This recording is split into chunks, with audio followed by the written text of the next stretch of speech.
So, may bunta guys, no? So, reaction na niya ako itong viral nga bata guys. Sukol siyang yang papa guys. Bisag unsa ako nagtamba guys. Actually guys, ako na-experience na ako na guys sa akong anak. Ayun. Sakit para na mo guys, mga ginikanan guys. Tubag-tubagon na mignana sa kuan guys ha.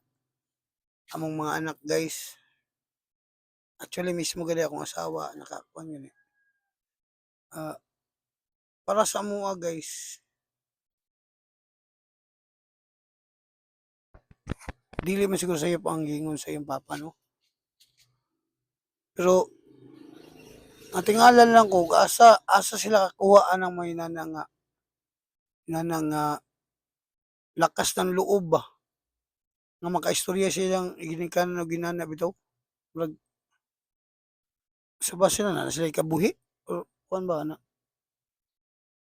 Sakit kayo guys, sakit kayo paminawon ako guys kaya ako experience ko na gyud sa akong anak. Dili sayop ang pagbadlong guys, tinuod lang.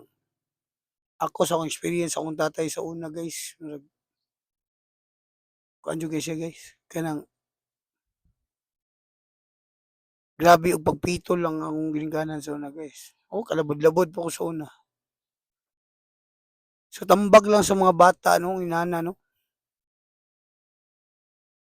Ang pasumbalik o gaba sa mga ginikanan dili ra ba gyud matag-an. Pirti ra ba yung sakita. Muna sa mga bata karon guys nga mag-inana sining ginikanan una ang sakripisyo, pag-antos sa inyong ginikanan para lang mo may nana. Tambag lang ako na sa mga bata. Kay grabe jud kay guys, grabe kayo ka badlungon, gahig ulo, supa ko ginikanan ng mga bata karon guys. Munang kamong mga bata ayaw mo ginana, ayaw pasakitin yung mga ginikanan. Pag una mo tarong para na mo yung maabot ba. So kana lang guys, kana lang nga video. Thank you.